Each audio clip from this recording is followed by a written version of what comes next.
Nah, oke ya, kita lanjut ya, kita lanjut. Ini adalah Undang-Undang Tenaga Kerja dan Undang-Undang Nomor 6 Tahun 2023. Jadi gini teman-teman, ya, kita sebagai HR itu bekerjanya ya dalam mengelola karyawan itu nggak nggak nggak bisa semena-mena. Ya, terutama yang terkait dengan hubungan industrial, hubungan antara perusahaan dengan karyawan. Ya, kalau kayak SOP, job desk itu kan nggak undang-undangnya lebih ke arah ISO ya, eh, apa kualitas good governance alias kepemimpinan yang baik gitu kan. Tapi kalau yang berhubungan dengan lembur, upah, gaji gitu kita nggak boleh melanggar undang-undang. Nah, idealnya begitu ya. Idealnya begitu. Oke ya. Nah, ini boleh di screenshot, boleh dicatat. Undang-undang yang kita pakai, ya teman-teman, sebagai HR, sebagai acuan adalah ya satu Undang-Undang Tenaga Kerja, yaitu Undang-Undang Nomor 13 Tahun 2003, bisa dicatat. Dan yang kedua, Undang-Undang Nomor 6 Tahun 2023. Ada dua undang-undang. Undang-undang berapa? Undang-Undang Nomor 13 Tahun 2023, yaitu yang disebut Undang-Undang Tenaga Kerja. TK itu tenaga kerja, teman-teman. Catat ya, ini tenaga kerja. Ini tenaga kerja, Undang-Undang Tenaga Kerja. Yang kedua, Undang-Undang Nomor 6 Tahun 2023. Namanya apa? Namanya ini. Ini nama undang-undangnya ini. Panjang banget, makanya jarang ditanyain namanya. Cuman Undang-Undang Nomor 6 Tahun 2023. Udah kita aja. Ya, lihat ya. Kok ada dua undang-undang, Bu Ana? Oh, ini kepemimpinannya Jokowi. Ya. Dulu, sebelum 2020, ini saya boleh cerita teman-teman. Ini tolong bisa dicatat poin-poinnya aja. Sebelum 2020, undang-undang cuma satu. Atau itu sebelum 2020 undang-undang cuma satu, rujukan kita cuma ngelihat tuh bolak-balik tuh ngelihat ini aja Kak gitu, lihat ya. Nah, di November 2020 ada Omnibus Law ya, Omnibus Law chapter ketenagakerjaan itu ada, di mana Omnibus Law itu teman-teman ya di tahun 2020 ini, Omnibus Law ini ya itu bukan undang-undang baru Kak, bukan, tapi dia merevisi ini Kak, dia ngambil nyomot-nyomot dari ini. Jadi Omnibus Law, sorry, jadi Undang-Undang Tenaga Kerja itu, teman-teman, pasalnya, ya, pasalnya ada yang dirubah sama Undang-Undang Omnibus Law ini, ada pasal Undang-Undang Tenaga Kerja ini ya, teman-teman. Sebentar, nah, ini tak, pasalnya ada yang dihapus, ya, dirubah, ya, dan tetap alias nggak diapa-apain.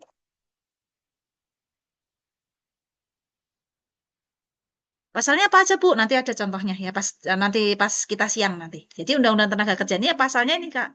Ada yang dihapus, ada yang dirubah, ada yang tetap yang dan nggak diapa-apain di apa istilahnya ya di jarke wae bahasa Jawanya itu ya nggak diapa-apain gitu. Nah, pasal Undang-Undang Tenaga Kerja yang tetap nggak diapa-apain ini itu masih tetap dipakai Kak. Contohnya apa Bu Ana? Contohnya pasal-pasal terkait karyawan tetap kartap. Itu masih pakai pasal di sini Kak. Karena nggak diapa-apain. Ya. Contoh lagi pasal terkait serikat pekerja itu pakai di sini. Ya. Pasal lagi terkait peraturan perusahaan itu pakai dari sini pasalnya. Oke, clear. Nah, kemudian pasal dan ini apa? Pasal yang dirubah atau ini dirubah atau ditambahi? Ditambahi itu ya dirubah ya. Intinya dirubah ya, dikurangi atau ditambahi. Itu menjadi ini nggak? Menjadi ini. Nah, ya menjadi ini Undang-Undang Nomor 6 Tahun 2023 Omnibus Law tadi. Omnibus Law kan udah ganti kulit tiga kali Kak. Ini satu 2020, lalu sebelumnya lagi Perpu, lalu Undang-Undang Nomor 6. Tiga kali sudah. Isinya sama, kulitnya aja yang ganti. Gitu ya. Ya, paham ya? Jadi kalau ditanya sekarang kita menggunakan undang-undang untuk ketenagakerjaan ada berapa? Ada dua. Ya, yang pertama adalah Undang-Undang Tenaga Kerja, yaitu Undang-Undang Nomor 6, Nomor 13 Tahun 2003 yang pasalnya itu tetap alias tidak dihapus, alias tidak dirubah dan diapa-apain. Lalu Undang-Undang Nomor 6 Tahun 2023 yaitu apa tadi? Cipta Kerja tadi, ya, atau Omnibus Law tadi. Ya, Undang-Undang Nomor 6 Tahun 2023. Di mana pasal yang di Undang-Undang Nomor 6 Tahun 2023 itu berasal dari pasal yang dirubah atau ditambahi atau dikurangi itu tadi. Oke, bisa dipahami sampai di sini. Jadi kalau ditanya nanti pas interview undang-undang ini ya. Rekamannya nanti dipelajari lagi. Nah, lalu ya, Undang-Undang Nomor 6 tahun 2023 ini karena sifatnya undang-undang, teman-teman, itu butuh penjelas, ya. Penjelasnya berupa peraturan pemerintah. Nah, peraturan pemerintah ini, teman-teman, ya, ini sudah ada sejak Omnibus Law. Karena isinya sama aja, ya. Omnibus Law, kemudian Perpu, kemudian Undang-Undang Nomor 6 itu kan isinya sama aja. Sehingga peraturan pemerintah ini yang sejak Omnibus Law itu ada, ini tidak berubah dan tetap dipakai. Lah kan isinya sama aja, Kak. Jadi undang-undangnya nomor 2023, tapi peraturan pemerintahnya PP nomor 2021. Karena masih tetap dipakai. Karena ini cuma ganti kulit aja, Kak, ini tuh. Cipta kerja itu cuma ganti kulit aja, kan. Kok bisa gitu, Bu? Ya emang gitu pemerintah ya. Jadi ini kita sebagai HR di masa di mana kita punya dua kepala undang-undang gitu ya. Gitu. Jadi ini harus jeli gitu ya. Dan juga kemarin ada putusan MK tahun 2024 terkait ketenagakerjaan yaitu yang mengkoreksi undang-undang, tapi itu sedikit banget. Sedikit banget. Nanti saya share ya yang terkait dengan MK yang mana sedikit banget. Saya nggak tahu pemerintah itu sebenarnya pro siapa. Kurang tahu saya. Wallahu alam bisawab. Kalau teman-teman tanya, Bu, pemerintah itu sebenarnya pro rakyat atau pro siapa, Bu? Nggak tahu saya ya. Yes, gitu. Nah, nanti, Bu, berarti kita mempelajari undang-undang banyak banget, tuh, Bu? Enggak. Ya. Nanti di siang hari nanti kita akan membahas, teman-teman, ya, habis makan siang nanti ya, adalah ya, peraturan pemerintah yang ini, Kak. Ya, peraturan pemerintah ini.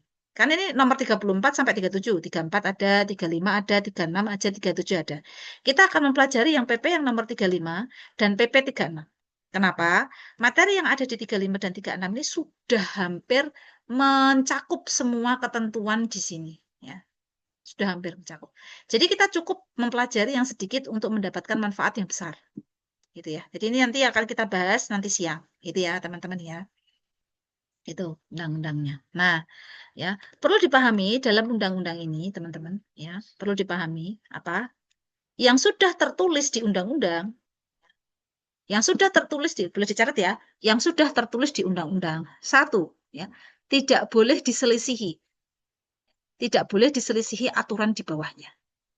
Oke, sebentar. Ya. Contoh, kan kita punya Undang-Undang Tenaga Kerja dan Undang-Undang Cipta Kerja tadi, yang Undang-Undang Nomor 6 tadi. Ya. Tidak boleh diselisihi di aturan di bawahnya. Aturan di bawahnya itu peraturan perusahaan, kontrak kerja, atau perjanjian kerja itu kan aturan di bawahnya. Peraturan menteri, keputusan menteri itu kan aturan di bawahnya. Aturan tertinggi kan Undang-Undang Cipta Kerja. Ini tidak boleh menyelisihi. Ya. Kalau menyelisihi, ya, yang ada di sini itu batal demi hukum. Batal demi hukum itu tidak dipakai secara hukum, tidak dianggap secara hukum. Contohnya gimana, Bu Ana? Contoh, di Undang-Undang Cipta Kerja tertulis bahwa karyawan kontrak atau PKWT ya mendapatkan uang kompensasi, ya kan? Mendapatkan uang kompensasi. Gini kan? Di PKWT yang ini kan, di Undang-Undang Cipta Kerja kan ada uang kompensasi.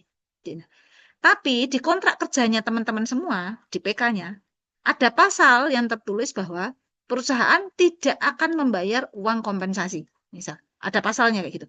Ya, di kontrak kerjanya, perusahaan tidak akan membayar uang kompensasi. Maka ini batal demi hukum. Ya, karena di undang-undang ada uang kompensasi. Walaupun tertulis di sini, tapi ini batal demi hukum. Artinya apa? Kalau teman-teman nanti maju ke pengadilan hubungan industrial, teman-teman yang menang. Karena peraturan di bawahnya ini menyelisih undang-undang. Gitu ya. Jadi jangan mau kalau misalnya teman-teman jadi HRD itu jadi HRD yang ngegencat-gencat karyawan dengan informasi palsu. Ya. Loh, kamu kan udah tanda tangan kontrak kerja. Di kontrak kerja tertulis uang kompensasi nggak didapat, berarti nggak dapat dong. Nah, fungsinya teman-teman ikut training itu, Bu, di undang-undang kan ada, walaupun saya tanda tangan kontrak kerja ini batal demi hukum pasalnya, Bu, karena menyalahi undang-undang. Gitu, ibarat kata gitu ya, kasarnya ya. Gitu.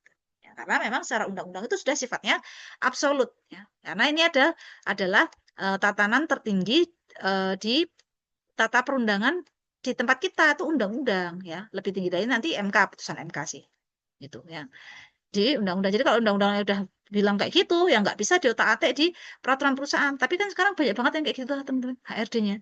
Lo kan nggak tertulis di peraturan perusahaan, jadi nggak ada uang kompensasi. Padahal di undang-undang ada, di undang-undang ada nggak apa nggak perlu ditulis. Jadi yang pertama tadi ya, peraturan di bawah ini tidak boleh menyelisihi yang di undang-undang. Itu yang pertama. Yang kedua, walaupun misalnya sudah tertulis di Undang-Undang Cipta Kerja dan tidak ditulis di peraturan perusahaan itu masih berlaku. Ya, masih berlaku. Jadi nanti jangan menggunakan teks seperti ini. Loh, di kontrak kerja kan nggak tertulis ada uang kompensasi. Berarti ya tidak ada uang kompensasi. Nah, ini trik yang sudah tidak bisa dipakai, Kak. Karena di undang-undang tertulis uang kompensasi. Jadi walaupun tidak tertulis di perjanjian kerja alias kontrak kerja, ya tetap berlaku lah kan undang-undang say so. Undang-undangnya bilang gitu kan. Gitu ya. Gitu ya teman-teman di sudut pandang sebagai HR. Semoga bisa dipahami. Clear ya? Oke. Jika di suatu perusahaan tidak ada peraturan perusahaan, tapi hal itu melanggar undang-undang, apa yang harus dilakukan HRD, Bu? Kalau intinya gini ya, teman-teman, apa yang nanti saya sampaikan terkait peraturan perusahaan, terkait undang-undang, terkait ini tadi ya, nggak boleh menyelisihi dan macam-macam. Itu kan kondisi yang memang sesuai aturan perundangan. Jadi teman-teman sebagai HRD, lihat tuh, teman-teman ini saat ini posisinya apa? Manajer HRD kah? Ya. Terus staff kah atau gimana ya.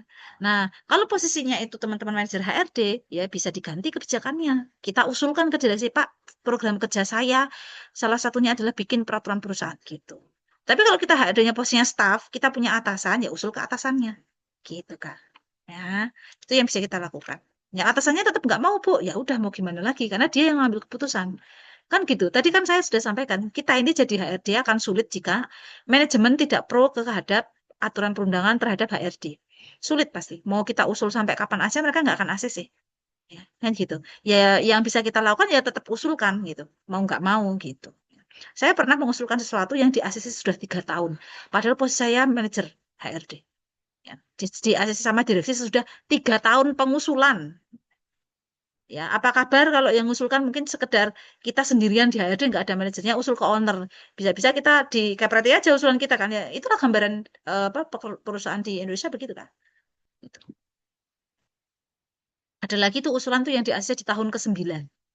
Ya, di tahun ke-9. Ada itu di perusahaan saya yang sebelumnya. Ya, di ACC di tahun ke-9. Gitu ya.